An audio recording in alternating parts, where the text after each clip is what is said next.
Assalamualaikum warahmatullahi wabarakatuh. Perkenalkan, nama saya Syaril Aspari dengan NIM 4162501043. Pada kesempatan kali ini saya akan mempresentasikan tugas besar mata kuliah pemrograman komputer yang berjudul Analisis Dataset Retail Store Inventory menggunakan Python dan MySQL. Saya akan menjelaskan mulai dari proses pembuatan program pada Python, kemudian proses analisis data, visualisasi hingga hasil yang diperoleh. Pertama itu ada namanya import library. Langkah pertama yang saya lakukan adalah mengimport seluruh library yang diperlukan dalam program. Library pertama yaitu NumPy yang digunakan untuk membantu proses perhitungan numerik. Selanjutnya ada Pandas yang berfungsi untuk membaca, mengelola, dan memanipulasi dataset. Kemudian saya menggunakan Matplotlib dan Seaborn untuk membuat berbagai macam visualisasi data agar hasil analisis lebih mudah dipahami. Terakhir saya menggunakan SQL, Alchemy, dan PyMySQL untuk menghubungkan Python dengan database MySQL. Tahap import library ini sangat penting karena seluruh proses berikut bergantung pada library tersebut. Nah, yang kedua itu membaca dataset CSV. Setelah semua library berhasil diimpor, langkah berikutnya adalah membaca dataset Retail Store Inventory menggunakan fungsi read CSV dari Pandas. Dataset yang berhasil dibaca kemudian disimpan ke dalam sebuah data frame dengan nama df.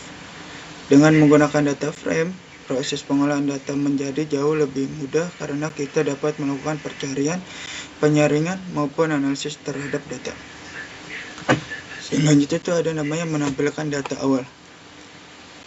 Setelah dataset berhasil dibaca, saya menggunakan fungsi head. Fungsi ini digunakan untuk menampilkan 5 baris pertama dari dataset. Tujuannya adalah untuk memastikan bahwa data sudah berhasil dibaca dengan benar serta mengetahui isi setiap kolom yang terdapat pada dataset. Nah, yang keempat ini Anda melihat informasi dataset.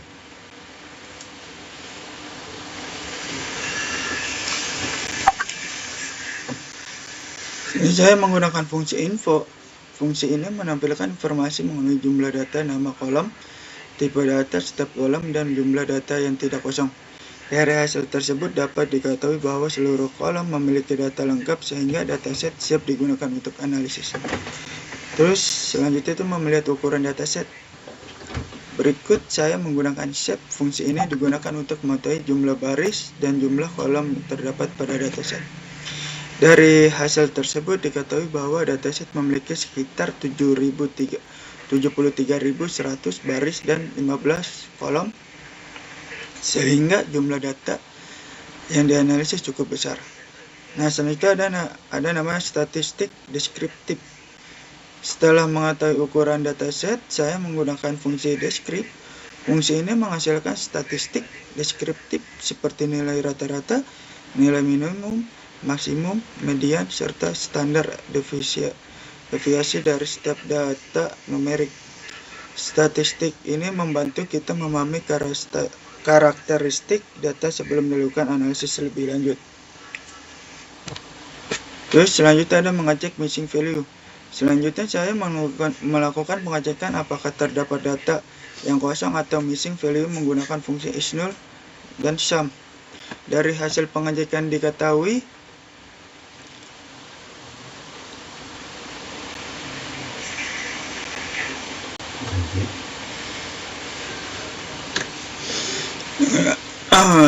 bahwa seluruh kolom memiliki nilai 0, yang berarti tidak terdapat data yang hilang. Dengan demikian dataset sudah berhasil dan siap digunakan. Selanjutnya ada menampilkan nama kolom. Setelah itu saya menampilkan seluruh nama kolom menggunakan columns. Hal ini bertujuan untuk mengetahui atribut apa saja yang tersedia pada dataset seperti kategori, produk, harga, jumlah stok, jumlah penjualan, kondisi cuaca, musim, wilayah, dan sebagainya. Nah, selanjutnya ada nama visualisasi pie chart.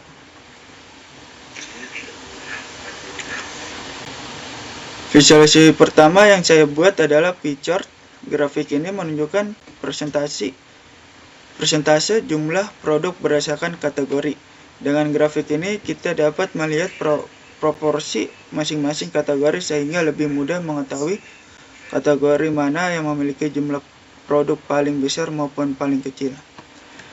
Nah, selanjutnya itu ada namanya box plot. Selanjutnya saya membuat box plot inventory level. Tujuan grafik ini adalah untuk melihat penyebaran data serta mendeteksi adanya outlier. Jika terdapat titik di luar kotak, berarti terdapat produk yang memiliki jumlah stok jauh lebih tinggi ataupun jauh lebih rendah dibandingkan produk lainnya. Selanjutnya itu ada namanya histogram. Histogram itu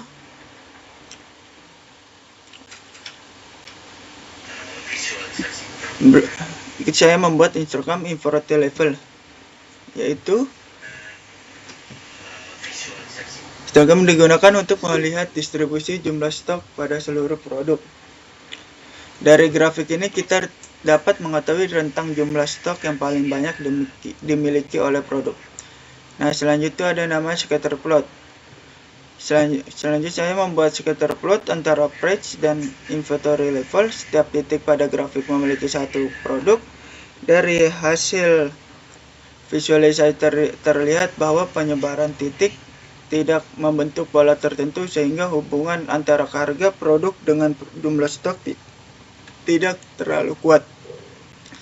Nah, selanjutnya ada namanya bar chart. Berikutnya saya membuat bar chart untuk membandingkan jumlah produk pada setiap kategori. Grafik batang ini memudahkan kita melihat kategori mana yang memiliki jumlah produk terbanyak maupun paling sedikit.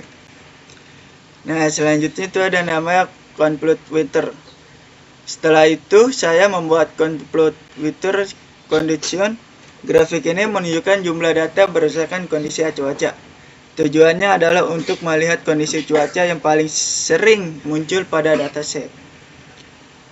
Nah, yang selanjutnya yang grafik ketujuh itu ada nama visualisasi complete seasonality. Visualisasi terakhir adalah complete seasonality. Grafik ini menunjukkan distribusi data berdasarkan musim. Dari grafik tersebut kita dapat mengetahui musim yang memiliki jumlah data paling banyak maupun paling sedikit. Nah, selanjutnya ada membuat koneksi ke MySQL. Setelah proses visualisasi selesai, saya membuat koneksi antara Python dan database MySQL menggunakan SQL Alchemy dan PyMySQL. Pada tahap ini saya memasukkan informasi seperti nama database, username, password, dan server sehingga Python dapat terhubung langsung dengan MySQL. Selanjutnya ada menyimpan dataset ke MySQL. Setelah koneksi berhasil dibuat, dataset kemudian saya simpan ke dalam database menggunakan fungsi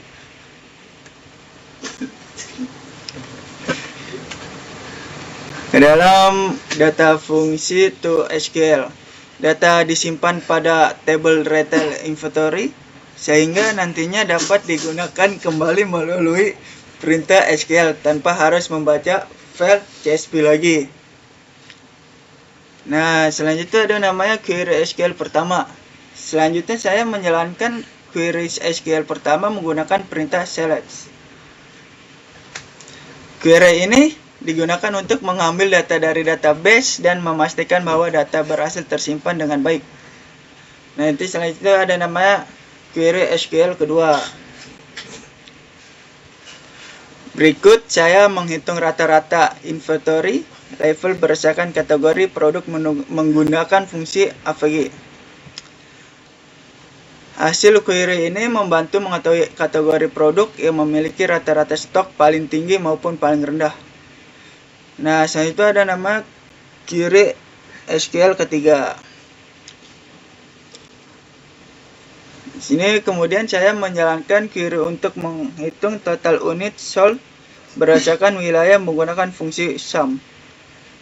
Dari hasil tersebut dapat diketahui wilayah mana yang memiliki jumlah penjualan paling tinggi.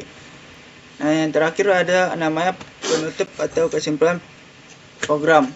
Dari seluruh tahapan yang telah dilakukan, mulai dari membaca dataset, melakukan eksplorasi data, membuat visualisasi menghubungkan Python dengan MySQL, hingga menjalankan query SQL, seluruh proses berhasil dijalankan dengan baik.